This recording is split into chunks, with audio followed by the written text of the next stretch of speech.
Happy New Year, everybody. I cannot believe it is 2024. And I'm coming on today to say hello.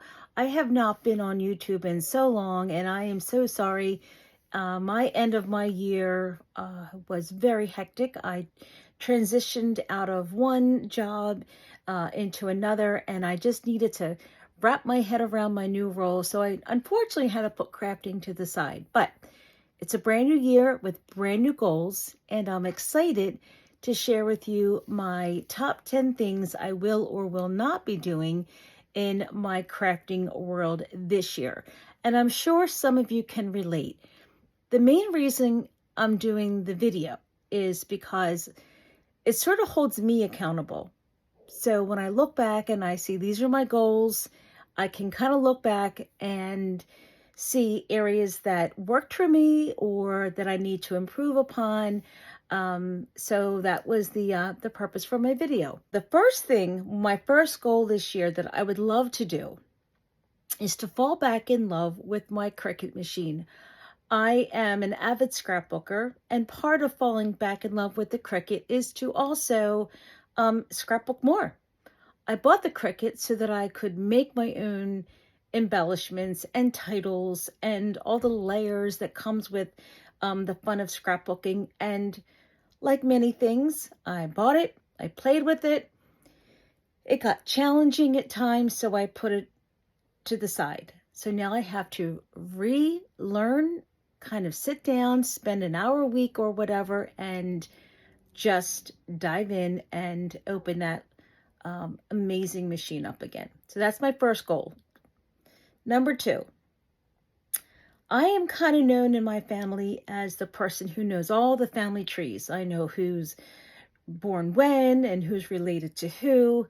And I thought it would be best, instead of me always jottling down on napkins and paper at family reunions, to finally create the heritage book that everyone has been asking me for. So my goal, it's going to take me about a year, but I want to create a voluminous, probably 2 or 3 books of our family so that it is passed down. I won't be here forever, and someone has to know who all the family belongs to.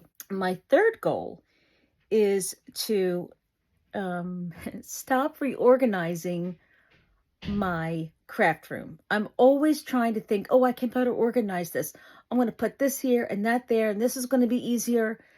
I spend more time reorganizing it, and then I don't know where anything is. So I am keeping where I know my supplies are. We'll tweak it here, of course, but no more redoing the entire room. That's done. Number 4, I am really wanting to focus this year on creating videos that are purposeful, that teach you something. I want to get back to the tools I have at hand and teach my viewers how to use those tools, how to take something you have and use it in multiple ways. So that's really one of my YouTube goals, is to really go back to the basics and how we all learned. This next goal, number 5, is one I'm sure we can all relate, is to cut down our spending. I know that buying new crafting tools and supplies and stamps and inks and all of the fun that comes with this hobby is addicting. And we buy things, I buy things, and maybe you do too, that sit unopened. And I'm looking at these unopened packages behind me, and here are some of my cards that keep inspiring me to create, but I never open them. It's just, I have too many things, too many choices. So I really want to pare down on my choices of what I want to buy this year and make it a really purposeful purchase, something that I will use in many years to come. My 7th goal this year is to give more. I create a lot of cards with classes and going out with people to card make. And as you can see here, I have an entire rack of cards that don't get used. And that's no fun. The purpose of making all these cards is to make somebody feel loved and appreciated or thought of. So um, I'm going to be sending out a lot more Happy Mail this year. My number 8 goal this year is to do a deep dive on my crafting supplies and really clean out the things that I will not be using anymore. And on the other hand, use items that I had been wanting to use and just didn't have the right time. So I'm going back, deep diving into my stash and finally putting them to good use.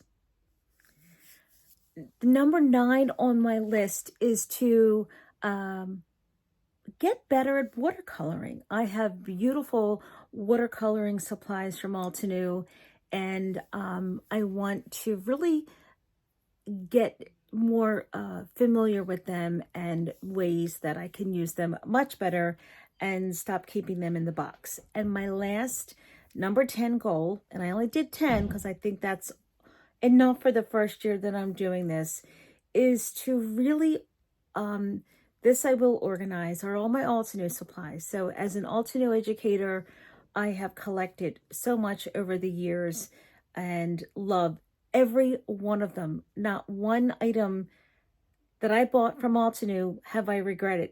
My only regret is that I have so many that I cannot use. It's just so much.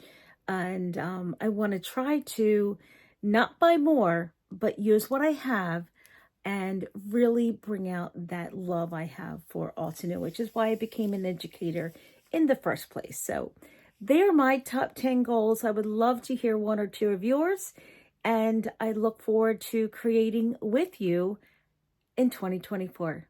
Bye-bye.